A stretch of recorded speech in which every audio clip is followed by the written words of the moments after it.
También.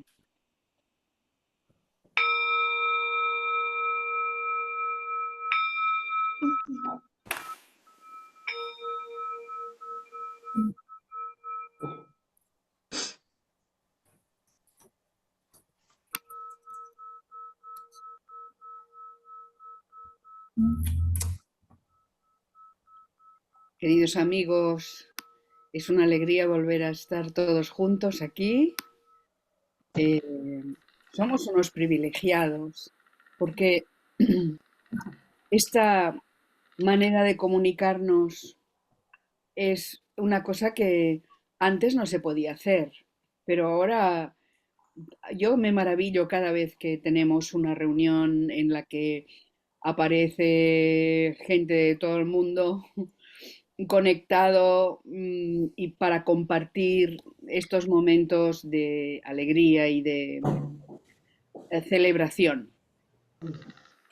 Hoy nos reunimos porque es 17 de febrero, día que conmemoramos y le llamamos el Día de Adiar, conmemoramos varias, varios fallecimientos y también conmemoramos el Día de Adiar. Hoy voy a empezar mm, mencionando, haciendo dos homenajes. Un primer homenaje muy cortito que lo quiero hacer para nuestro hermano José Rubio Morales, Pepe, de Alcira, que nos dejó hace 10 días aproximadamente. Muchos habéis conocido a Pepe.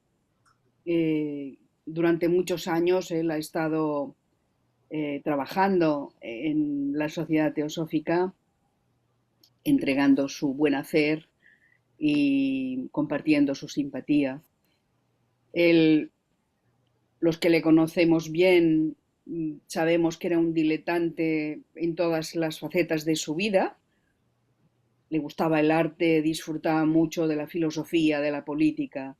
Era un humanista, en realidad, ¿no? Pero sobre todo le gustaba el teatro mucho y la teosofía.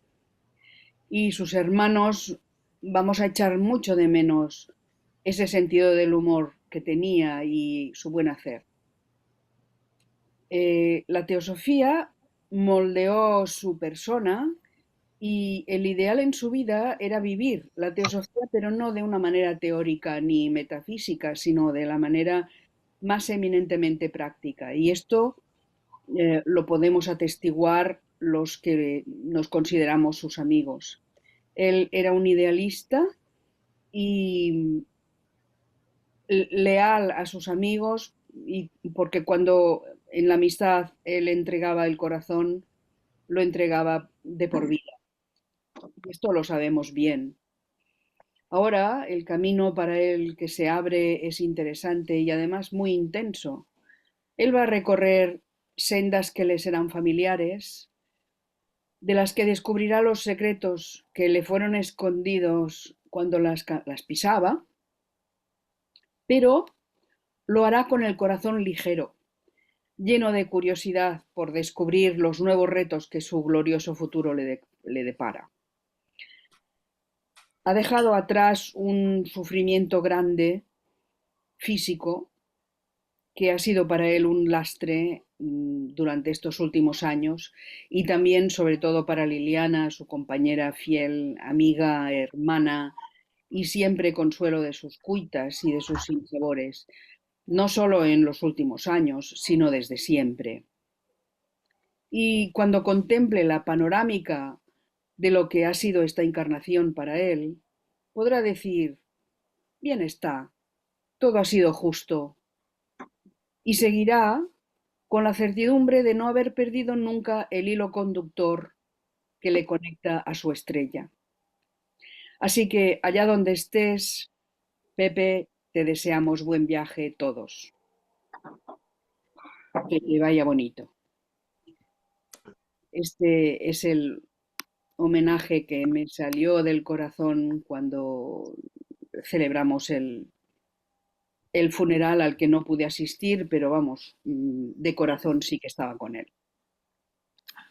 Y ahora vamos a continuar eh, con otro homenaje, porque hoy no podría pasar la celebración sin hablar de una de las personas más importantes en la sociedad teosófica, que es el coronel Olcott.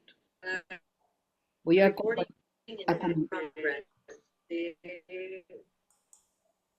voy a compartir la pantalla con todos para hacer esta presentación y vamos a explicar que hoy Adiar no sería la sede internacional sin los esfuerzos que Olcott y Blavatsky hicieron para comprar el terreno, que fue comprado con una colecta, pero sobre todo con gran parte del dinero que costó lo pusieron ellos de sus ahorros personales. Adiar es la ubicación de la sede internacional de la Sociedad Teosófica en Chennai, antes le llamábamos Madrás, y desde el año 22 se celebra el 17 de febrero este día que llamamos el Día de Adiar. Este que vemos es el campus. Este es un mapa que he recuperado de no sé dónde, pero antiquísimo, porque si lo viéramos hoy hay cosas que han cambiado. Pero bueno, yo como soy una romántica y me gustan las cosas antiguas. Cada 17 de febrero, todos los teósofos del mundo giran su pensamiento al centro espiritual y administrativo de la sociedad. Primero porque es nuestra casa común y también porque es la fecha en que falleció Olcott. También es una fecha en que falleció Krishnamurti y también lo celebramos, y es la fecha en que Giordano Bruno fue quemado. Esta historia la sabemos y la repetimos cada año, también en el año 1600. Además, es la fecha del nacimiento de Leadbeater. Así que el 17 de febrero hay muchas cosas que celebrar. A través de este día, por lo tanto, se rinde homenaje a los líderes anteriores de la sociedad, y cuando nos reuníamos, bueno, y ahora también, eh, se hacen donaciones para apoyar el trabajo que se hace en la sede de Adiar. Sirva, por lo tanto, esta celebración como homenaje a Olcott.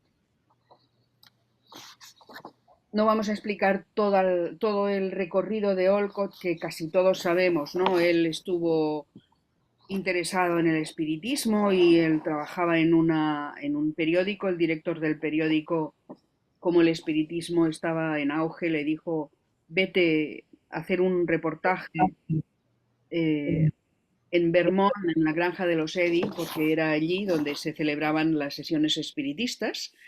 Y a raíz de estas experiencias, él publicó un libro que se llama Gente del Otro Mundo. Este fue la primera publicación que él hizo.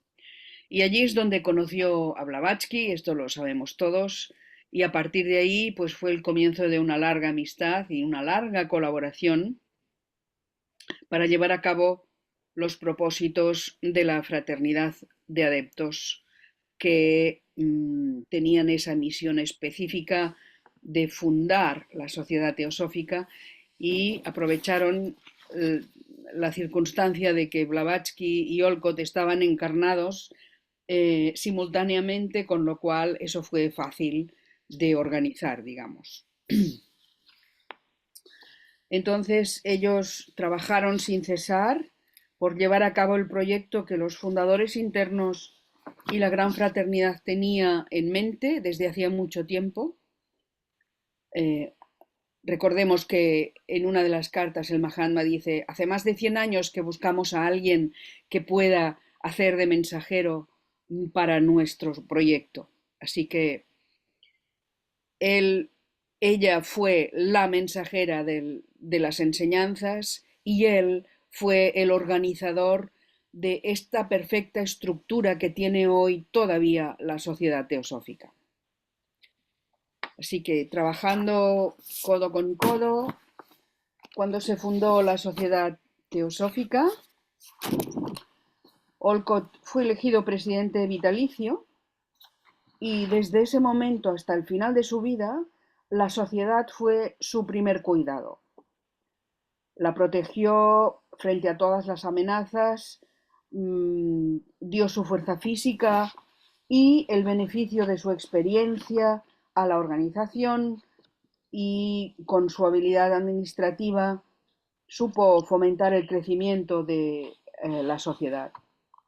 Antes de morir, la sociedad había crecido mucho en el fondo espiritual, tal vez no tanto en número de miembros, eso sucedió después cuando Annie Besant tomó el relevo, pero sí en la cualidad espiritual, porque él hizo tantísimas cosas por esta organización. Él viajó por todo el mundo, viajó tanto que los médicos achacaban el, el desgaste, el estrés que suponía para él viajar. Cuando decimos todo el mundo, era todo el mundo, Europa, Asia, India, Ceilán, Estados Unidos, y no estuvo solo una vez, repitió, así que fue haciendo viajes eh, en una época en la que los aviones no existían, había que viajar de otra manera. Y para él, estoy segura de que fue igual que para Blavatsky, por supuesto, fue una actividad eh, frenética, ¿no? Eh, Cuando trasladaron la sede a India, Olcott lo dejó todo, igual que algunos otros de Inglaterra que también lo dejaron, lo abandonaron todo para ir a India a trabajar por la causa. El, Olcott trabajaba en un gabinete de abogados y lo dejó todo y cuando eh, la sociedad se estableció en Adyar, ya eh, esto fue ya el impulso final, pero hemos de pensar que todos los gastos de sus viajes, tanto de él como de Blavatsky, los sufragaban no con las cuotas, que eran bastante irrisorias en aquel momento, sino con lo que iban ganando eh, con los escritos, los trabajos aparte que hacían. Blavatsky no paraba de escribir, artículos que publicaba, etcétera, y las conferencias. Tanto el uno como la otra eh, sufragaban sus gastos de su bolsillo. Entonces, durante los años de su presidencia, ¿veis? Yo estoy en el otro lado. La perspectiva es al revés. Durante los años de presidencia, él ya sabemos que la sociedad teosófica tuvo muchos problemas y él siempre se mantuvo firme e inquebrantable, siempre al lado de Blavatsky, incondicionalmente defendiéndola a través de todos los ataques que ella podía recibir. Y por otro lado, cuando los Mahatmas le señalaban, aquí te has equivocado, eh, Enrique le decían, Henry, aquí has fallado, tenías que haber hecho esto, no tenías que haber hecho lo otro. Él siempre admitía su error, estaba dispuesto a admitirlo y a cambiar su posición cuando era necesario. Entonces, el Mahatma en una carta hablando de Olcott dice, es alguien, Olcott, que nunca cuestiona, sino que obedece, que puede cometer innumerables errores por exceso de celo, pero que siempre está dispuesto a reparar su error, incluso a costa de la mayor humillación. Y esto era una cosa que los Mahatmas apreciaban en Olcott, ¿no? ¿Por qué? Porque para Olcott la sociedad era un canal que tenía que ser totalmente útil para que los maestros pudieran utilizarla en su trabajo por el mundo. Así que Olcott lo dio todo por ellos absolutamente todo y con gusto. Nunca se quejó de nada. Los líderes de la... esto es Adyar, el Hall, y los líderes de la sociedad teosófica se destacan por su coraje, porque ninguno de ellos ha dejado de sufrir ataques o contratiempos en un momento u otro de los mandatos o del trabajo que han tenido que han hecho en la sociedad. Aquí tenemos una foto y lo vemos, está Blavatsky detrás, Olcott delante y al lado Damodar. Eh, en Adyar hay arriba en la terraza, hay veis una placa que pone trabajo por Adyar o trabaja por Adyar, que es el hogar de los maestros. Y los maestros de sabiduría siempre confiaron en Olcott como su agente para todas las actividades necesarias para establecer la sociedad, para que fuera una institución viable para las enseñanzas de la teosofía. Además de recibir instrucción, también recibía reprimendas cuando las cosas no las hacía como debía, ¿no? ¿Y quiénes eran los Mahatmas que comunicaban con él de una manera más o menos regular? Por supuesto, Moria y Kutumi, pero también Serapis Bey, Tuitit Bey, Hilarión y Narayan. Tenemos cartas de todos estos Mahatmas escribiéndole a Olcott, a quien le tenían en alta estima, y el Mahatma Moria tiene una carta en la que le defiende acérrimamente de las críticas que recibió por parte de algunos miembros.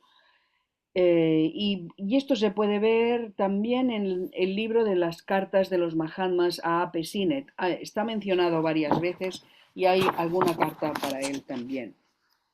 Pero sobre todo las cartas que se pueden leer escritas a Olcott están publicadas por Jinarjadasa, que editó esos dos libritos que se llaman Cartas de los Maestros de Sabiduría, serie 1 y serie 2. Muy interesantes.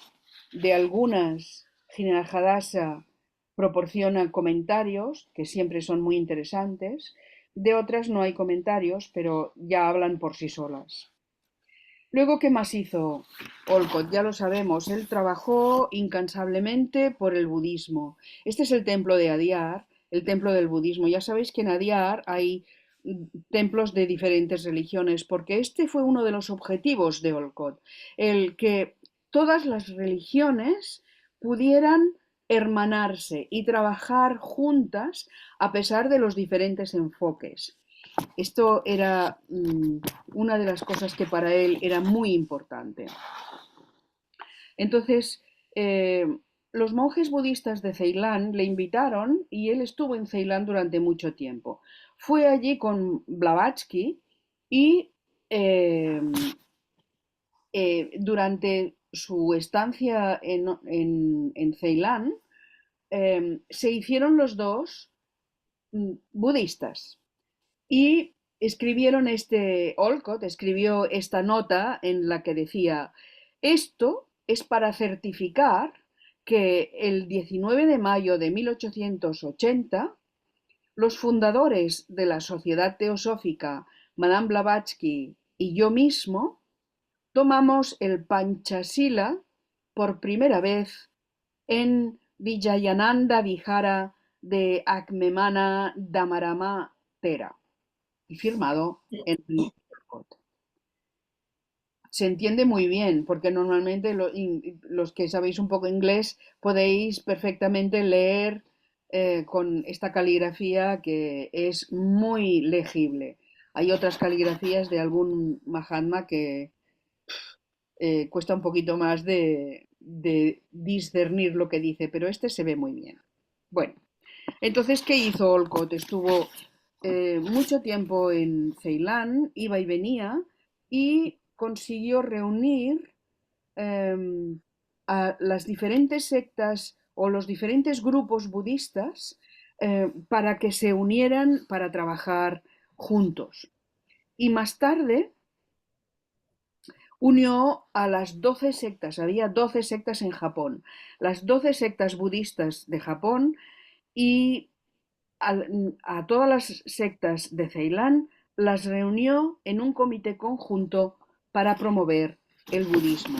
Y ahí fue un poco cuando hubo acuerdos para, bueno, vale, trabajaremos juntos, no hay ningún problema, ¿no? Además, ¿qué logró Olcott?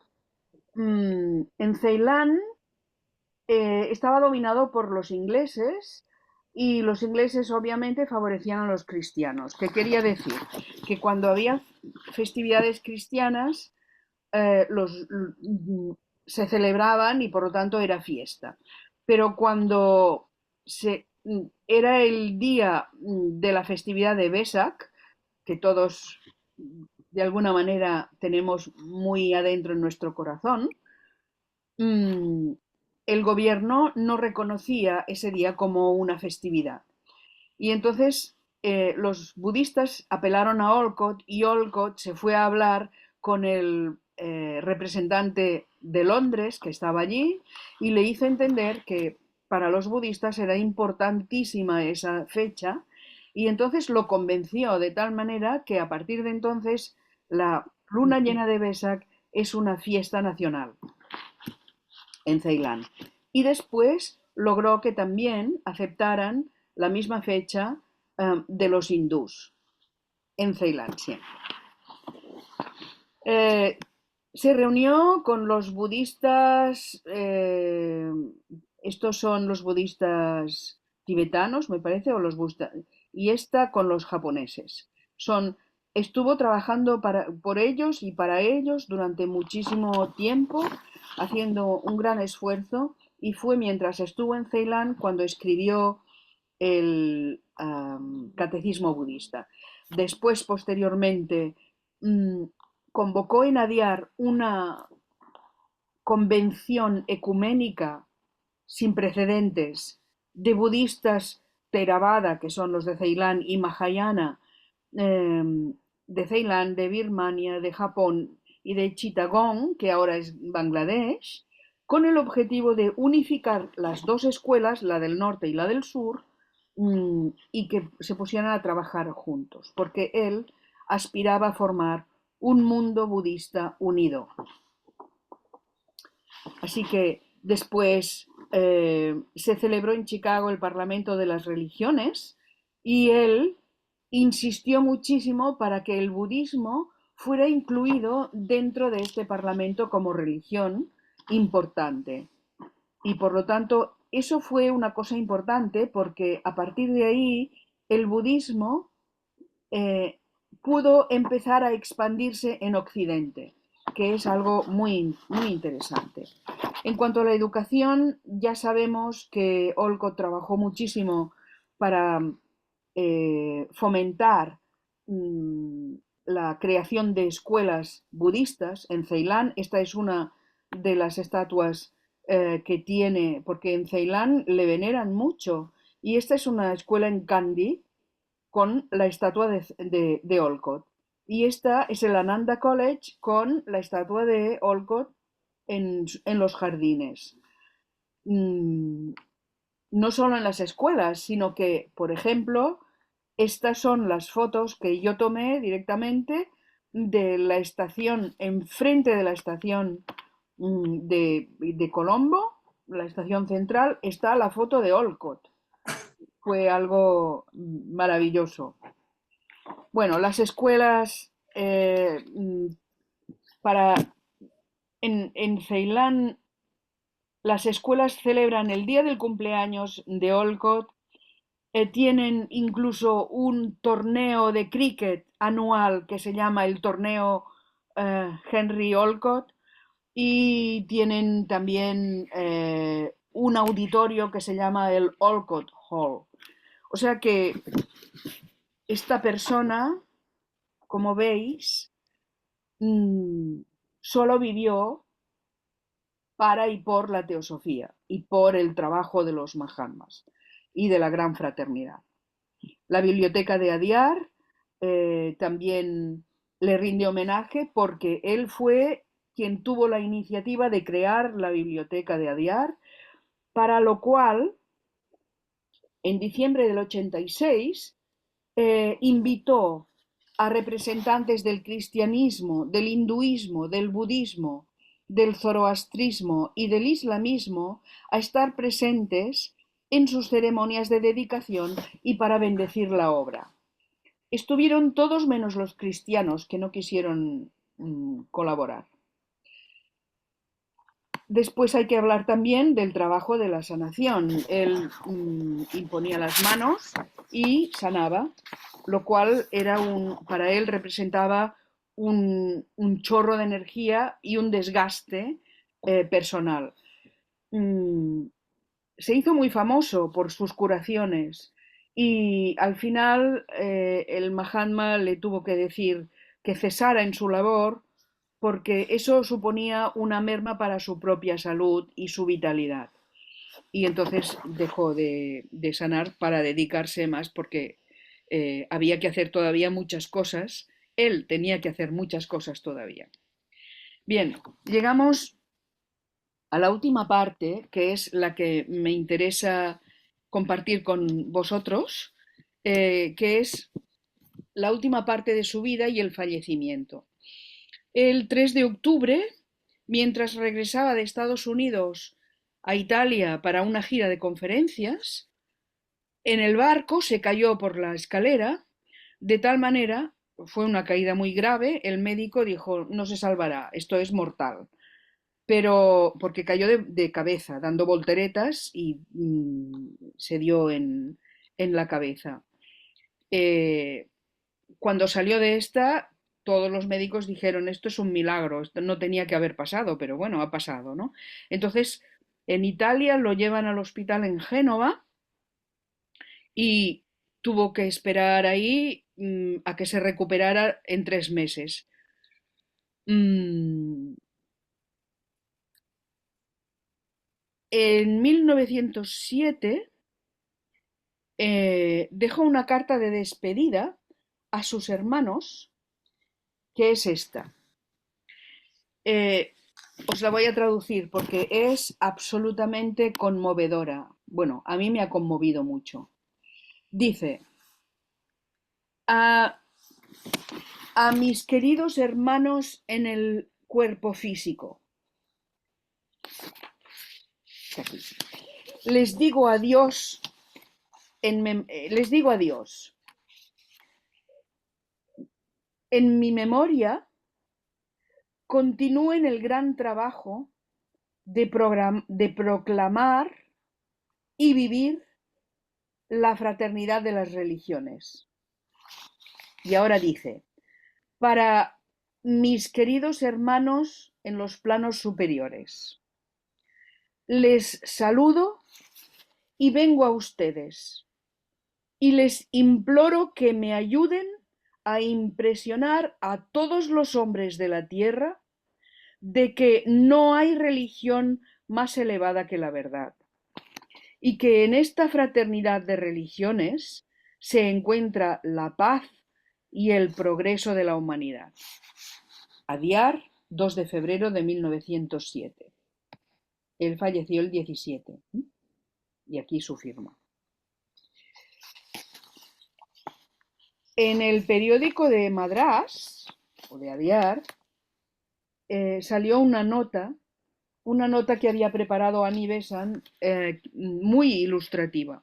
Es bastante larga, pero no la voy a leer. Ella explica todo lo que ha hecho y el accidente que tuvo, que le llevaron al hospital de Génova, donde estuvo un mes. Después lo llevaron a bordo del barco que tenía que llegar a Colombo y durante el viaje tuvo un ataque de corazón que parecía que se iba, pero resulta que no. Y cuando volvió en sí, pidió por favor que le llevaran a bordo del barco que salía de Colombo para ir a Madrás, y una vez conducido en Adyar, durante la convención teosófica a finales de diciembre, le llevaron 2 veces al teatro para reunirse con los delegados y los, allí fue la segunda, bueno, allí se despidió de ellos prácticamente, ¿no? Así que los delegados desfilaban delante de él y algunos estrechándole la mano, otros inclinándose a sus pies, otros haciendo una reverencia según las diferentes costumbres, pero todos unidos por el mismo sentimiento de amor y de reverencia. Y entonces, a mediados de enero se volvió a producir otro ataque de corazón, un colapso, le llama, y eh, llamaron entonces a la señora Besan para que estaba en Benares para que volviera porque ya era inminente el que se marchara. Bien, la nota de prensa acaba diciendo que está cuidado, etcétera, etcétera, porque esta nota de prensa se escribe y se publica antes de su fallecimiento. Pero quiero leeros, y ya con esto terminamos, eh, quiero leeros dos cositas.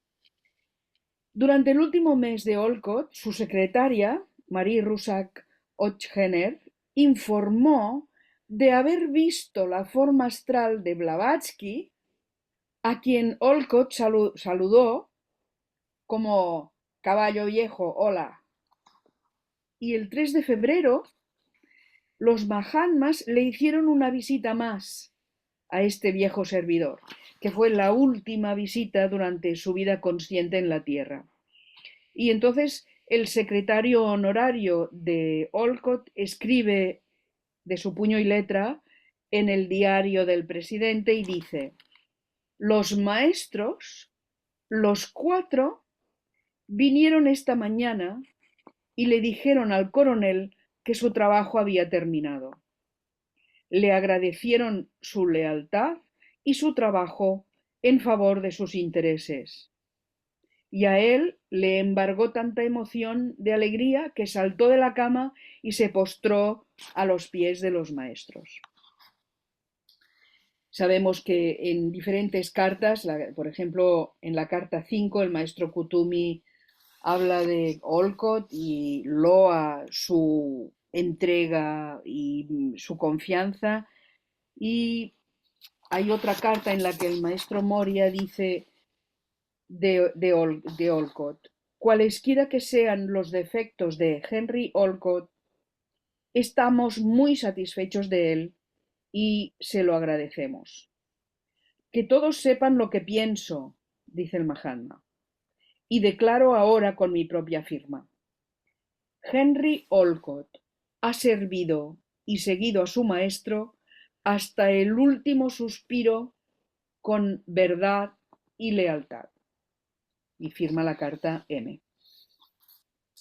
Así que hemos de tener siempre presente que la misión de la Sociedad Teosófica es servir a la humanidad, cultivando una comprensión y la realización cada vez más profundas de la sabiduría perenne, la autotransformación espiritual y la unidad de la vida toda. Estas son las palabras de la misión de la Sociedad Teosófica.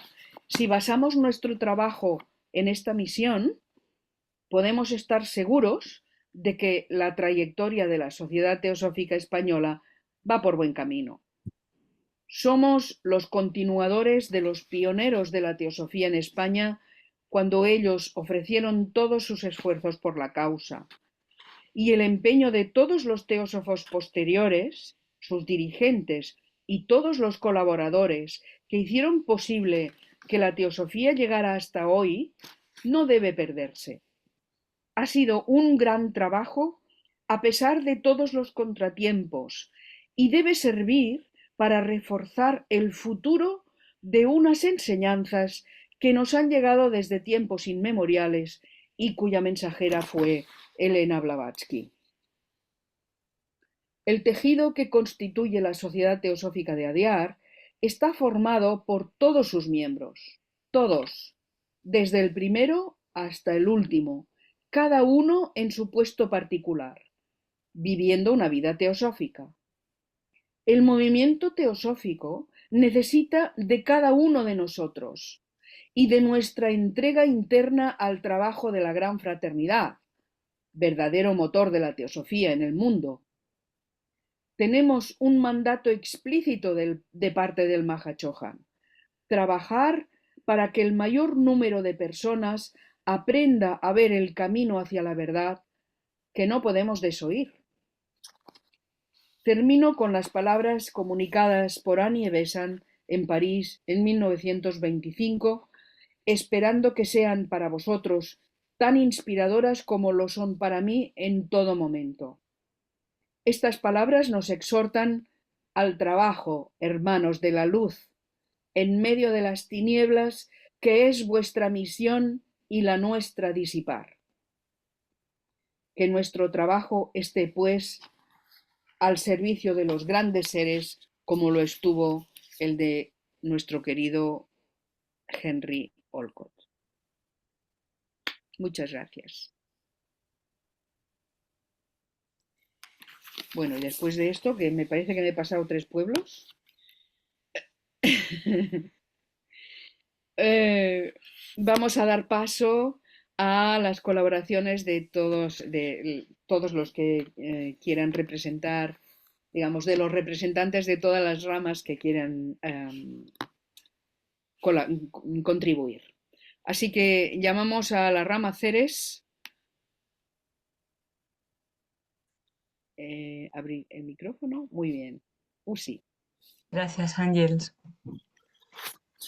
Buenas tardes, queridos hermanos.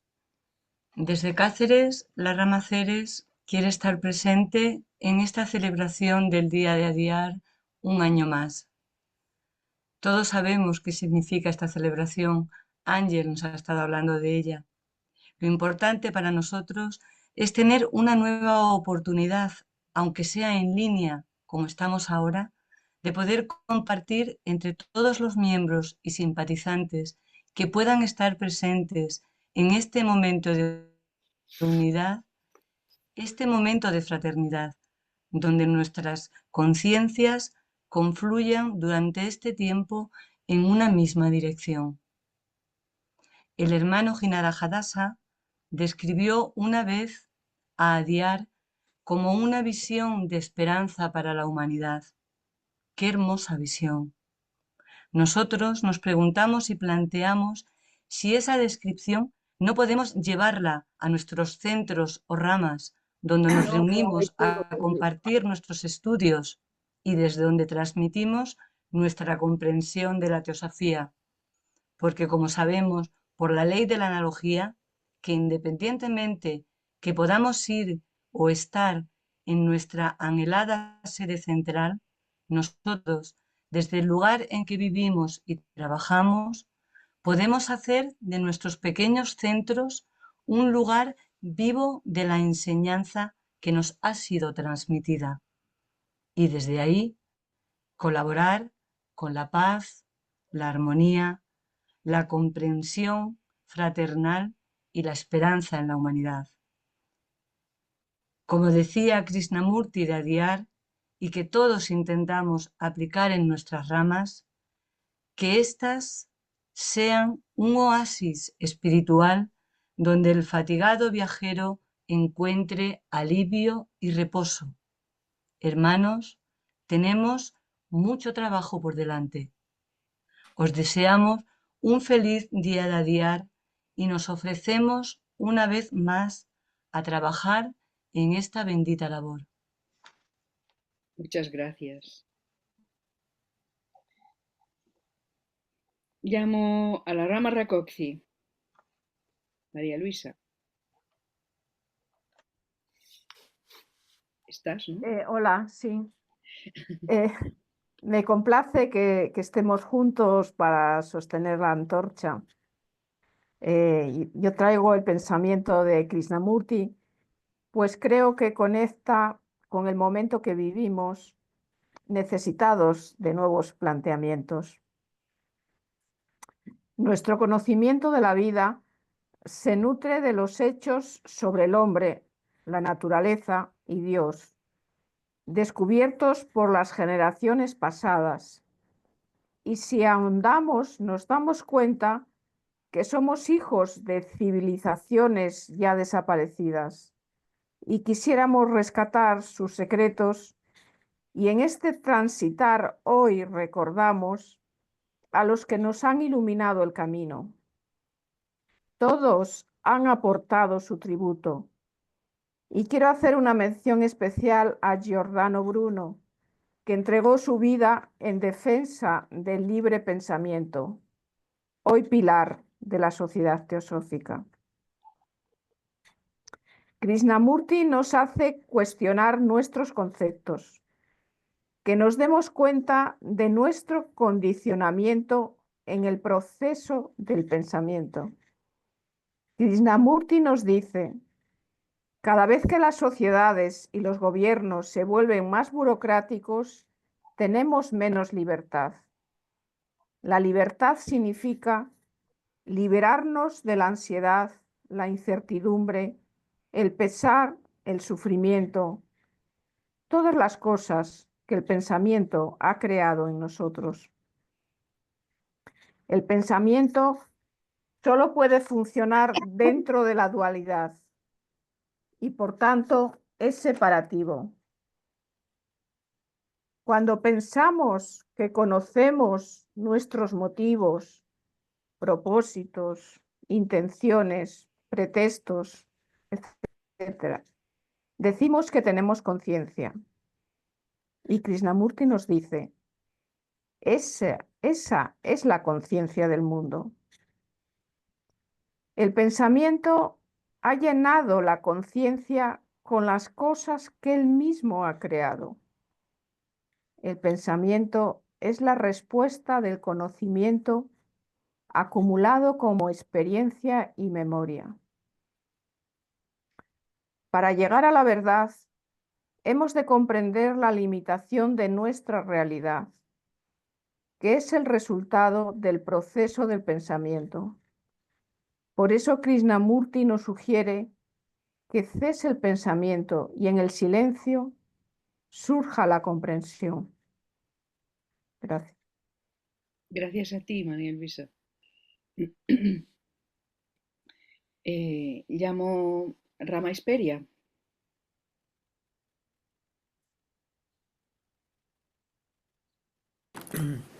Hola a todos, muchas gracias por Ángeles, por tus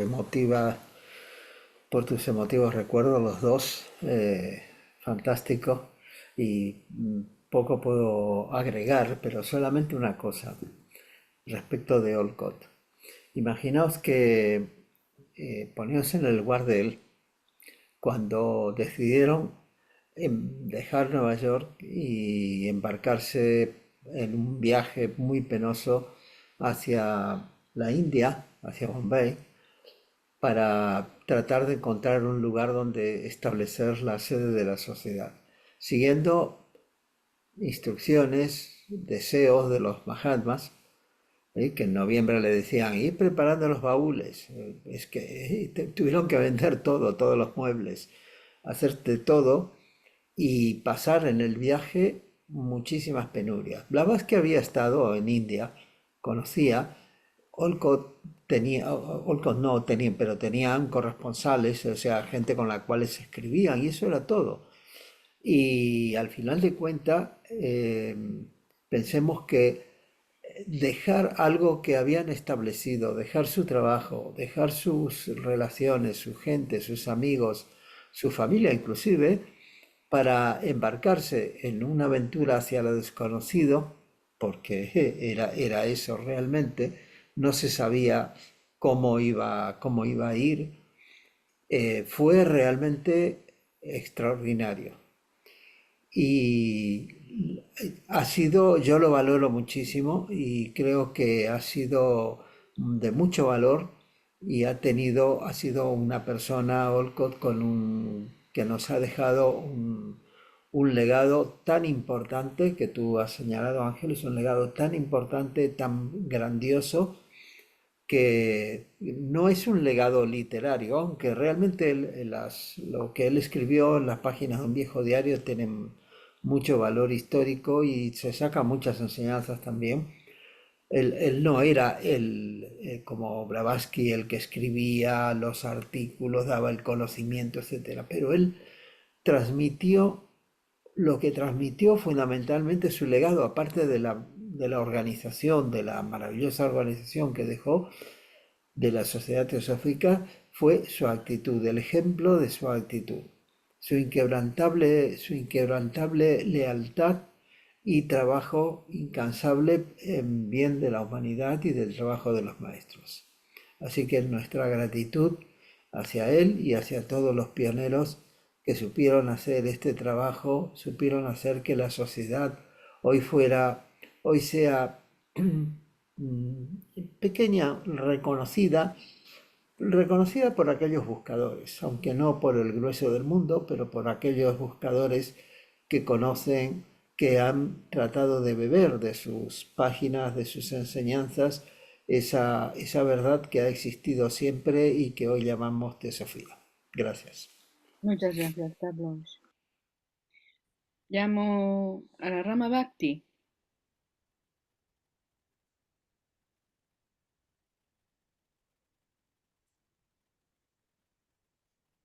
Silvia. Abre el micro, Magda. A ver. Has dicho Bhakti, ¿no? He dicho, Sí. sí, perdón, no, Ah. Buenas tardes, queridos hermanos y amigos. Desde la rama Bhakti de Tarrasa nos hemos querido sumar a este acto tan importante para todos y que ha convocado nuestra secretaria general.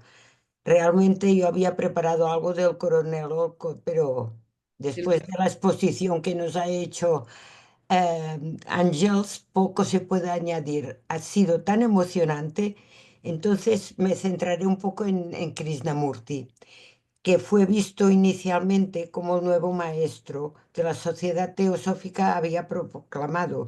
Sin embargo, su labor se desvió de las expectativas de la organización cuando decidió rechazar la idea de ser un líder espiritual, un salvador. En lugar de esto, Krishnamurti se centró en la importancia de la autoexploración y la libertad individual. Enfatizaba la necesidad de cuestionar las creencias en las estructuras sociales, promoviendo una transformación interna que condujera a una comprensión más profunda de uno mismo y del mundo. Inspiró a muchas personas a buscar la verdad por sí mismas, sin depender de dogmas o autoridades externas.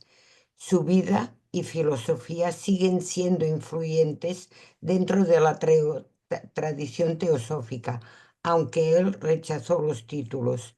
Krishnamurti, como un pensador independiente que desafió las convenciones y alentó a la autoindagación. Y quería leer unas líneas del último diario de él, en el que nos recuerda la importancia del autoconocimiento. Dice, el hombre siempre ha escapado de sí mismo, de lo que él es, eludiendo ver a dónde va, huyendo de todo esto que le concierne, el universo, su vida cotidiana, el morir y el comenzar. Es extraño que nunca nos demos cuenta de que por mucho que escapemos de nosotros mismos, por mucho que podamos alejarnos de manera consciente, deliberada, inconsciente o sutil, el conflicto, el placer, el dolor, el miedo, etc., siempre están ahí y finalmente dominan.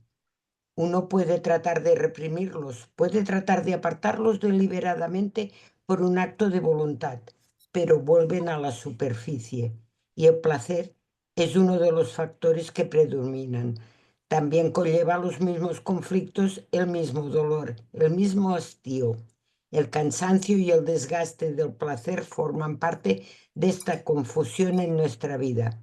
No podemos eludir esto.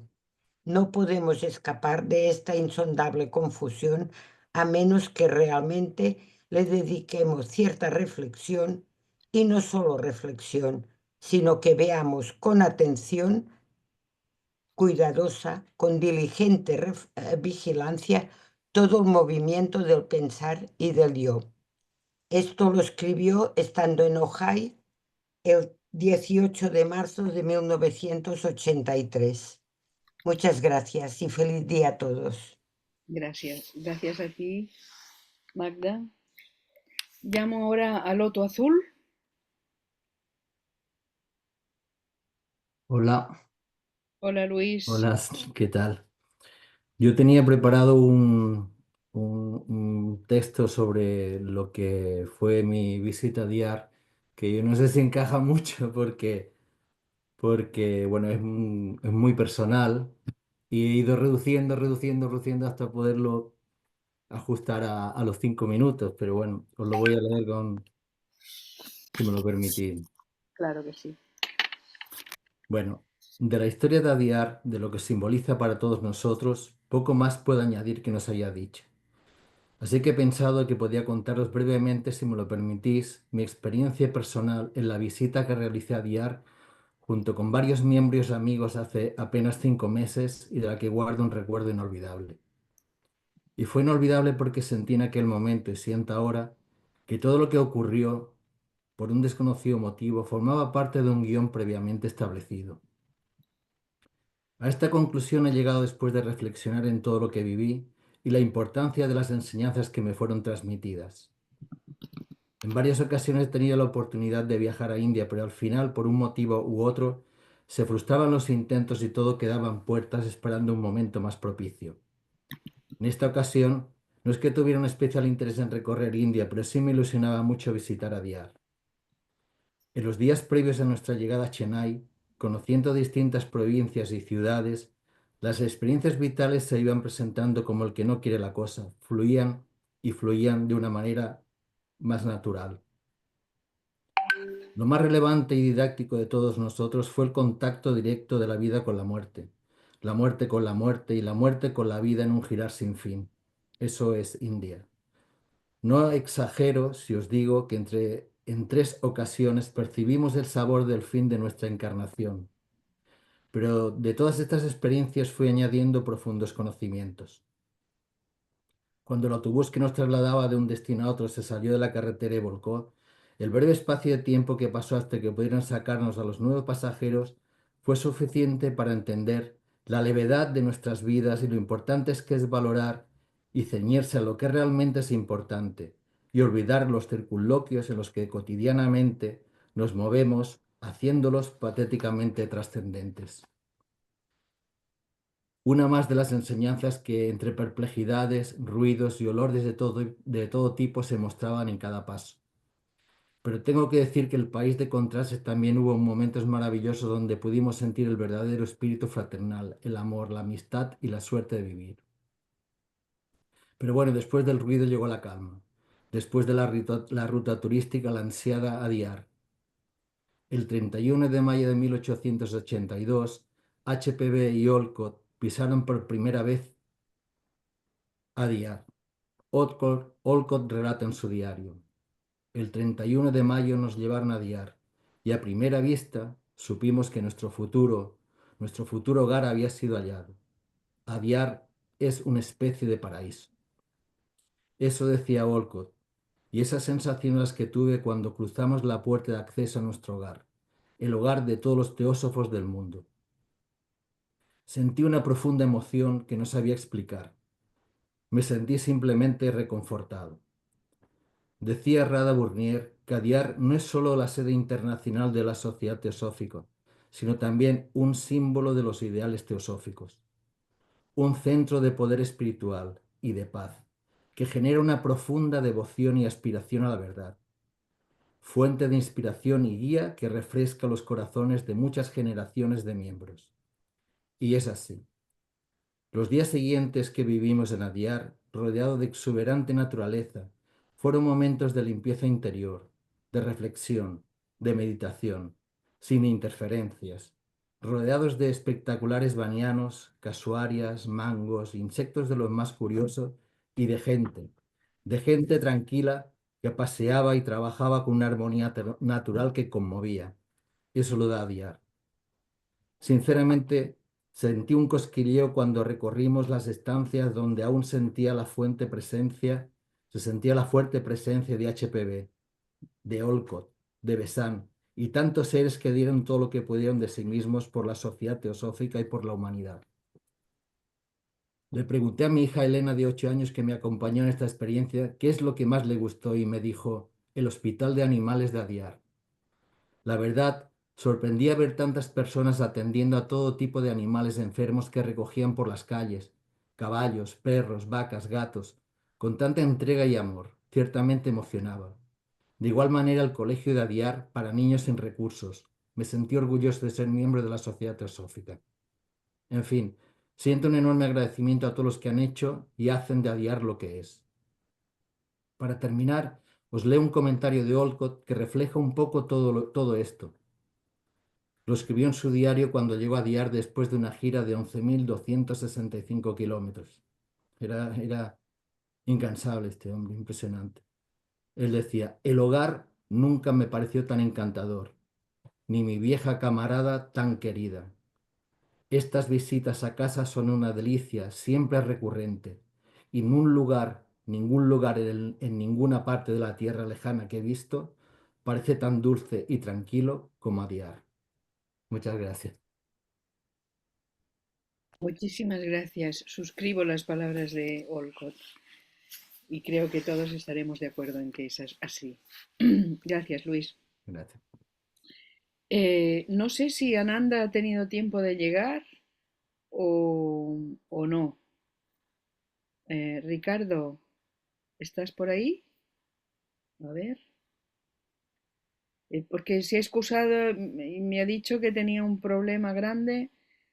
Pero, Rosa María, ¿eres Rosa Mari?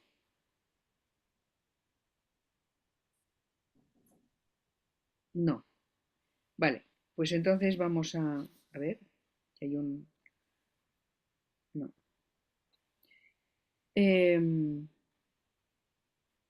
Aquí está. Bien, pues llamo a Narayana. Maite. Maite sí que estás, ¿no? Que siempre estás. Hola, buenas tardes. Buenas tardes, guapa. Bueno, yo voy a aportar algo que he visto por aquí de Sri Ram, unas palabras sobre la unidad. La unidad puede parecer una abstracción, pero existe como realidad en el mismo origen de la vida, como un manantial de potencialidad que se realiza en un proceso evolutivo a través de una serie de formas, cada una revelando un aspecto de su naturaleza, cada forma en sí una integración de partes y funciones. Cuando en uno existe un estado de unidad, que es una totalidad, es posible ofrecer la realidad de uno mismo, es decir, la propia atención, interés y amor a cada persona y a cada cosa con una plenitud que persevera siempre sin disminuir. Muchas gracias. Gracias a ti, Maite. Muchas gracias. Muy bien, Arjuna.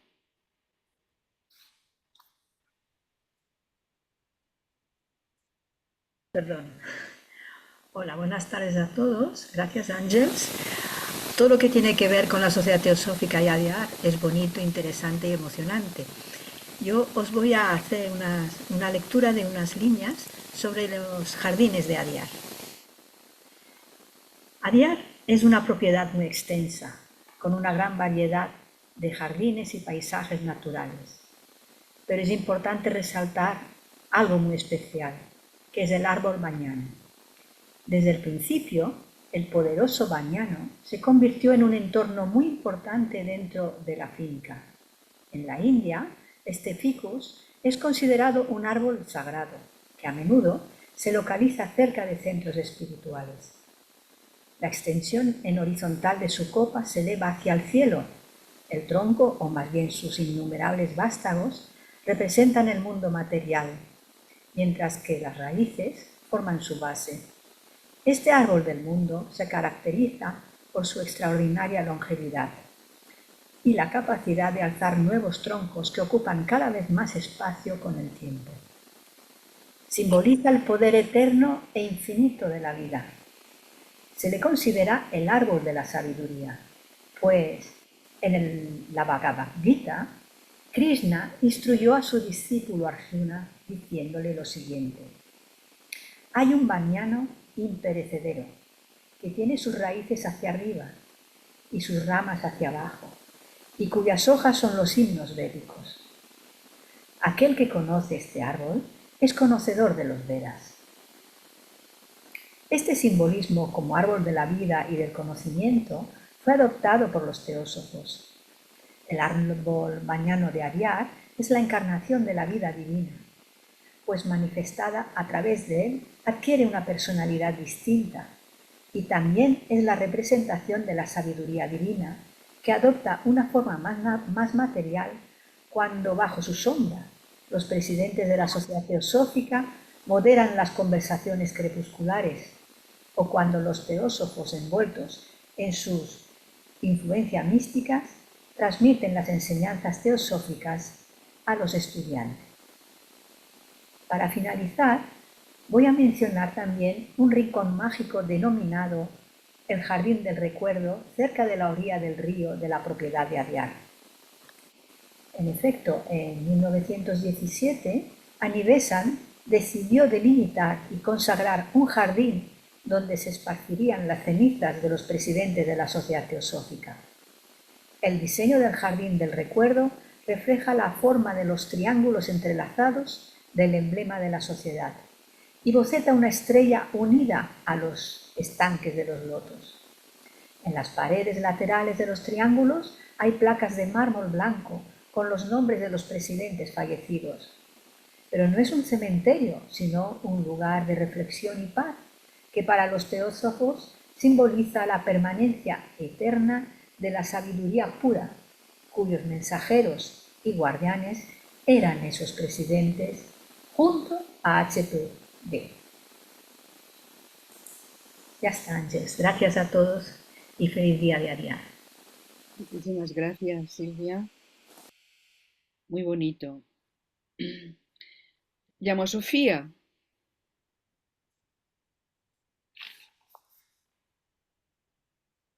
Bueno, hola a todos, muchísimas gracias por las aportaciones. Ángels, lo de Olcott me ha emocionado. Y bueno, los miembros de Sofía nos queremos sumar a esta celebración con todos vosotros. No solo estamos conmemorando el día de la fundación de la Sociedad Teosófica hace ahora 140 años, sino que queremos reconocer con agradecimiento al primer presidente Heinrich Steele Olcott, cofundador con Madame Blavatsky de la Sociedad Teosófica, como todos sabemos. Y también recordamos con profundo agradecimiento a los Mahatmas por sus enseñanzas. Un ramillete, como decía Blavatsky, al que ella solamente le puso el lazo y nos lo entregó. Estas enseñanzas no son nuevas para nosotros, nos dijeron, es la sabiduría de todas las edades, pero la humanidad las había olvidado. Estas enseñanzas cambiaron y siguen cambiando la manera de vivir de muchísimas personas. Recordamos también a todos aquellos que dedicaron sus vidas en mantener la llama de estas enseñanzas, mantenerla viva, convencidas de que este era el único camino que debía de seguir la humanidad para conseguir que la fraternidad fuera una realidad en la tierra. Recordar a hermanos que ya no están físicamente con nosotros, pero siempre en nuestro corazón. Como recordatorio de que solamente existe una verdad y que subyace en todas las creencias, Cada 17 de noviembre, en la sede central de Adyar, se iza la bandera de la Sociedad Teosófica, porque en Adyar hay un templo por cada una de las principales creencias religiosas. Y ese día, en el salón, se recitan plegarias de las 7 grandes religiones, 7 minutos antes de que amanezca, por la mañana. Dar solamente las gracias a todos vosotros, a todos aquellos que colaboran para que la Sociedad Teosófica siga impartiendo las enseñanzas y siga viva, y muchas gracias a todos. Gracias a ti, Nuria. Muchas gracias. Alaya. Pues muchas gracias, Ángeles, y muchas gracias a todos. La verdad es que es muy emotivo estar con todos vosotros celebrando este día. Me gustaría leer unas pequeñas reflexiones que son a modo de agradecimiento, de exhortación y quizá, ¿por qué no?, también de oración. Y me gustaría empezar de la siguiente manera. Bendiciones y abrazos para todos desde el corazón uno. Y por qué no decirlo también desde el corazón de Adyar, que es hogar común y símbolo para todos nosotros de unidad fraterna. En nombre del presidente de Alaya y de todos los miembros de Alaya, de todas las almas de Alaya, queremos congraciarnos en este día de conmemoración y de alegría. Y querríamos en este encuentro brindar como almas, con las almas de todas las ramas, brindar como una sola alma.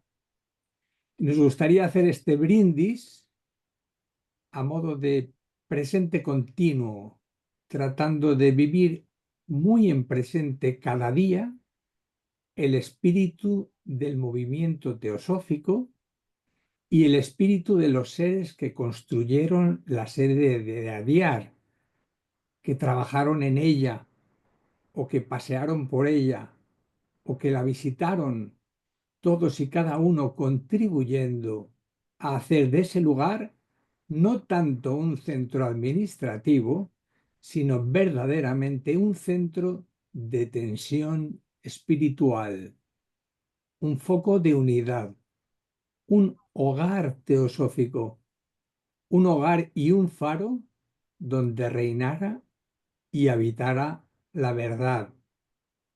Estamos llamados a ello, a ser también nosotros constructores de este foco donde reine y habite la verdad.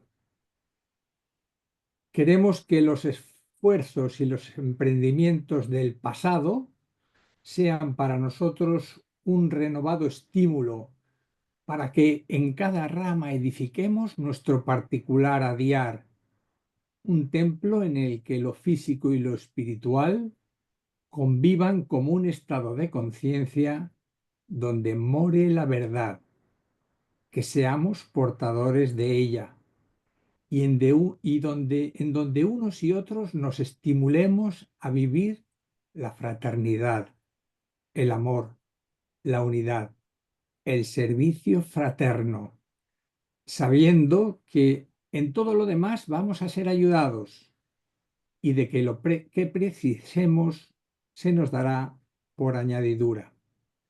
Muchas gracias de nuevo a todos, feliz día de Adyar a todos y bendiciones y abrazos para todos desde el corazón de Adyar. Muchas gracias. Muchas gracias a ti, Jesús. Ahora voy a llamar a Bilbao. Carmen.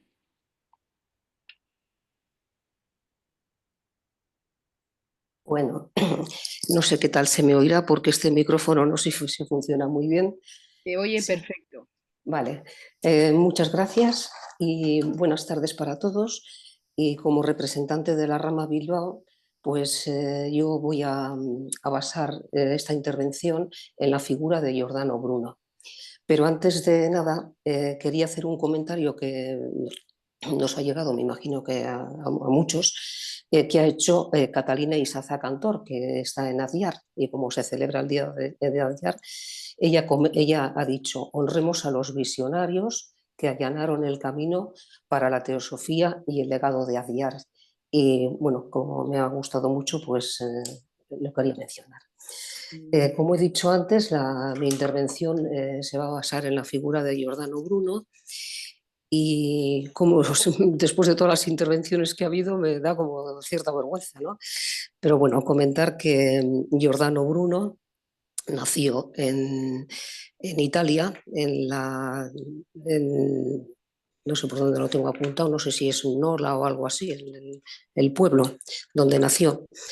En Italia, ¿no? Y abandonó su cuerpo físico el 17 de febrero de 1600 quemado por la Santa Inquisición. Por eso se celebra también en el Día de Adyar. Comentar que Giordano Bruno fue un filósofo, astrónomo, matemático y profesor en la Universidad de Oxford. Bueno, como he dicho antes, que abandonó su cuerpo físico el 17 de febrero quemado por la Santa Inquisición, y sus teorías, decir que sus teorías anticiparon unos 400 años a la ciencia moderna. Se ordenó sacerdote dominico, pero 4 años después, poniendo en duda muchas de las enseñanzas del cristianismo, abandonó la orden. Viajó por varios países de Europa importantes, como fueron Suiza, Checoslovaquia, Alemania, Francia e Inglaterra. Dedicó varios años al estudio y a escribir, y durante el año 1584 publica sus primeras obras sobre filosofía. Entre ellas estaba La Cena de las Cenizas, que son diálogos metafísicos, y sobre el infinito universo. Entre muchos otros, escribe sobre la mónada, el número y la figura, que son elementos ocultos de la física, matemática y metafísica. Según un comentarista, que dice que gracias a Giordano conocemos la existencia de millares de astros. Sabemos que no hay más que un cielo inmenso, donde los astros se mueven y participan de la vida perpetua, y aprendemos gracias a él a no buscar lejos de nosotros a la divinidad, que ésta está dentro de nosotros y más próxima a nosotros que nosotros mismos. En sus diálogos, Giordano muestra la idea de la infinita magnitud del cosmos, la defensa de la homogeneidad del universo.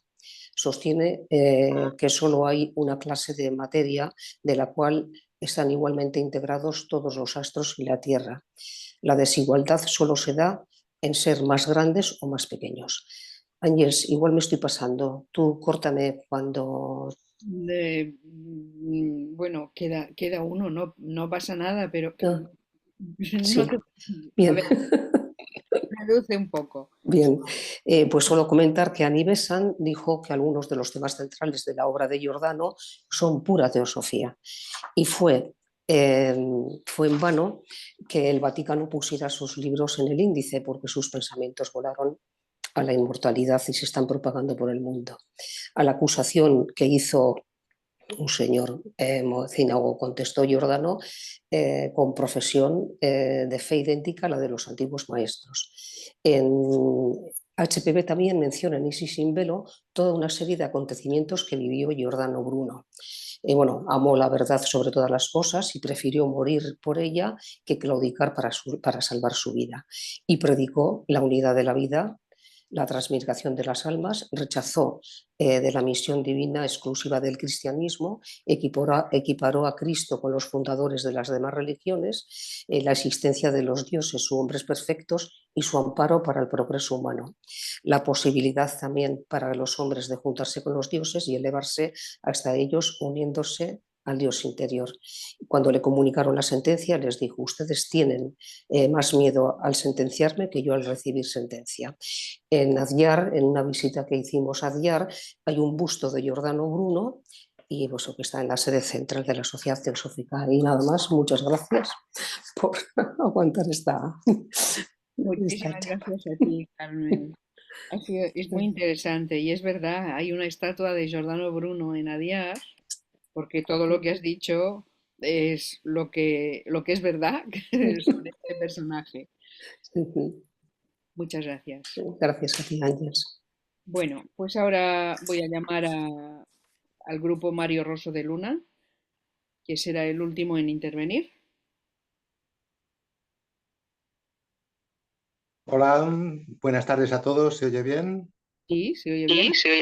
Muy bien. Venga, nosotros durante estas últimas semanas hemos estado al final de cada sesión de estudio tratábamos el tema de la fraternidad, un tema que se tratará también después más Ay, que te perdemos.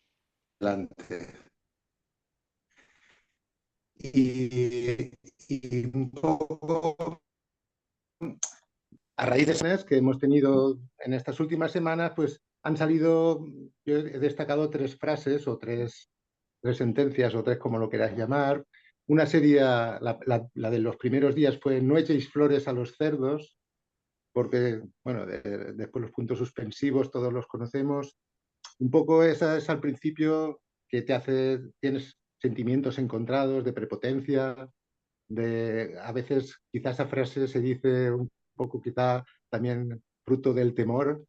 El temor es el mayor enemigo del amor, ¿no? Entonces, a veces esto está bien decirla, pero según en qué contexto, sí hay que contextualizarlo todo muy bien para no pasarnos o no llegar. Después, la siguiente reflexión fue aunque pudiera hablar la lengua de los ángeles, si no tengo amor, pues no soy nada o de nada me sirve. Esto también sirve un poco para que reflexionemos, para profundizar en el trabajo personal, individual, que nos pueda llevar al compartirlo, a hacer que entre todos podamos hacer un mundo más humano. Y después la tercera fue que esa fue hace 2 semanas, la de misericordia quiero que no sacrificio, que es otra también para hacernos pensar en qué es lo que nos motiva en nuestras acciones, ¿no? Un poco, a veces allí decíamos, esto es karma, dharma, lo estamos creando, nos lo estamos creyendo demasiado, quizá no llegamos. Bueno, un poco por compartir frases que hemos ido trabajando y que quizá puedan servirle a alguien para reflexionar un poco y hacernos pensar en qué hacemos aquí y por qué estamos. Eso era todo. Y muchas gracias, se me ha olvidado, por tus palabras del principio, de parte del grupo Rostro. No he mirado lo que me habrán dicho, pero sé que tengo mensajes y seguro que me habrán dicho que te dé las gracias. Muy Gracias. bien, muchas gracias, Enrique. Bueno, hasta aquí tenemos la intervención las ramas y los grupos. Me gustaría que alguno de los hermanos de América dijera unas palabritas rapiditas en 1 minuto o 2, si puede ser. Eh, anímense, mira, Ricardo se ha ido. Venga, Ricardo, salúdanos. Y después Choi.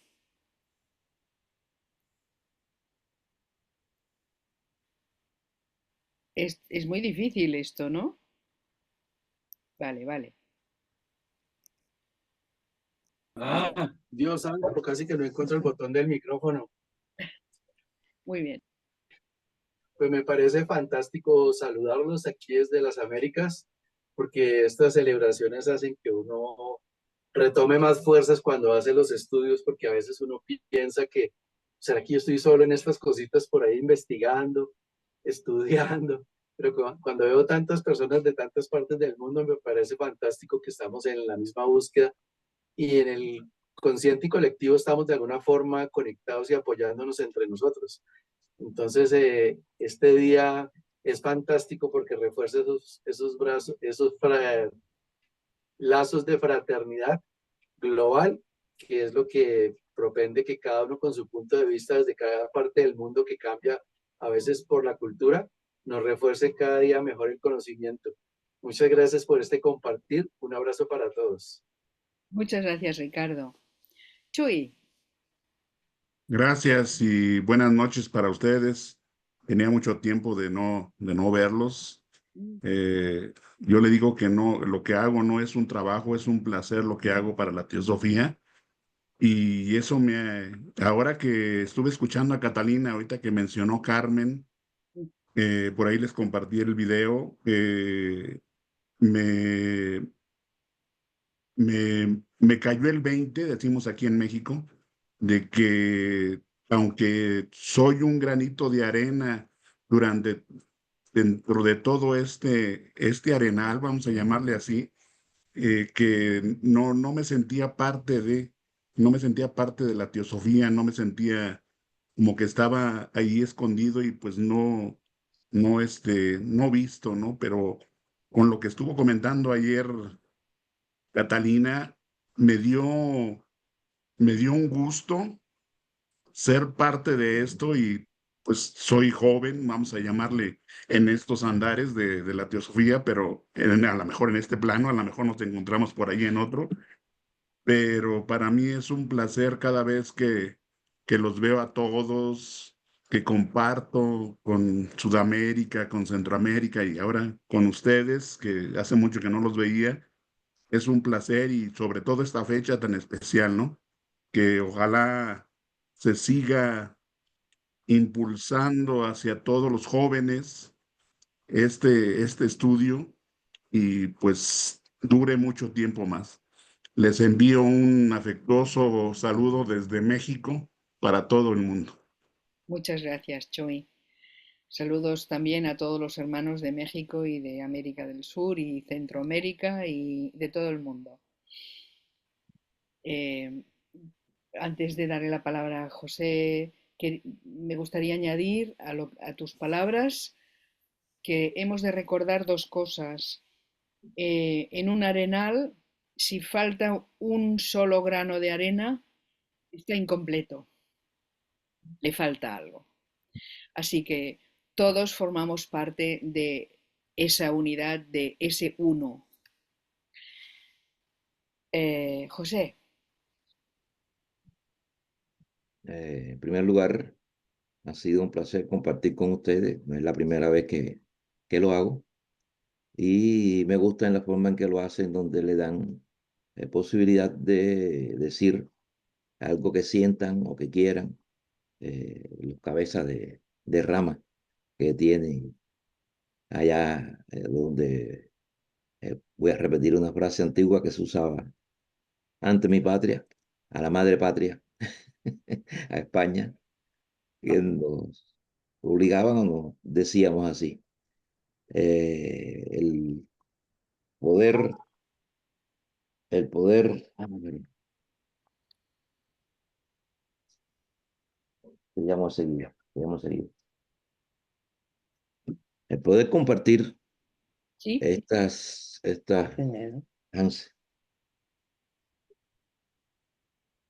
Esta actividad es importantísima, en primer lugar, porque nos recuerda la cantidad de seres que han venido para trabajar, para crear, mantener y sostener hasta el día de hoy a la sociedad teosófica, que es el baluarte con el que vamos a tratar de cambiar las costumbres, las ideas de este planeta. Y iba a decir algo más que con el teléfono de mi hijo, que como estaba enfermo, me ha llamado hoy como 3 veces. Y bueno, gracias, gracias, gracias. Sobre todo, gracias a Zoom, porque antes yo creía de que la teosofía era mi logia, y ahora veo de que no es así, de que es algo mucho más grande y mucho más fuerte de lo que yo me imaginaba. Muchas gracias a todos. Gracias, José. Emilce.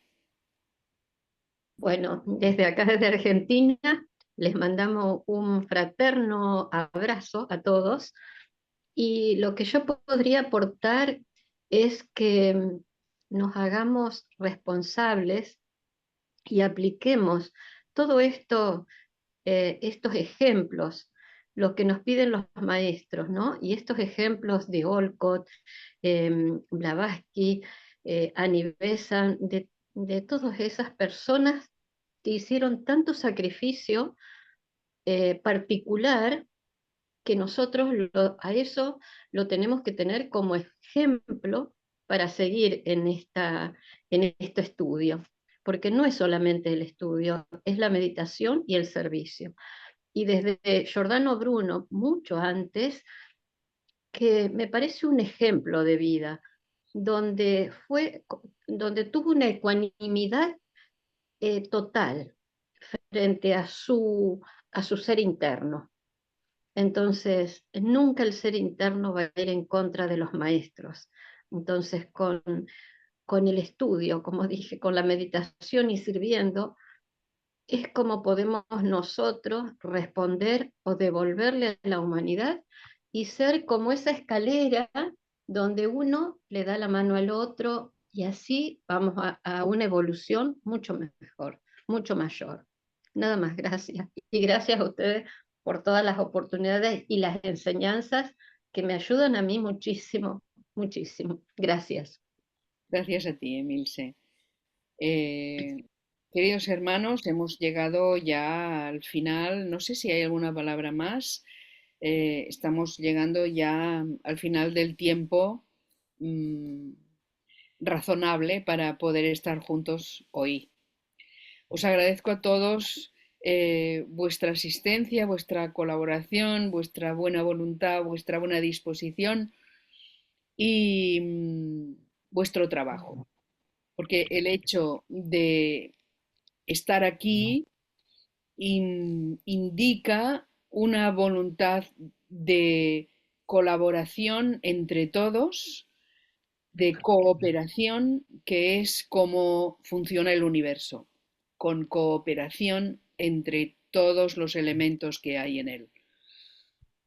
Así que muchísimas gracias a todos y les emplazo para el 8 de mayo, que vamos a celebrar el siguiente evento y la siguiente celebración, que será el Día del Loto Blanco, para conmemorar el fallecimiento de Elena Blavatsky. Voy a darle al gong y luego nos vamos a ir todos tranquilitos.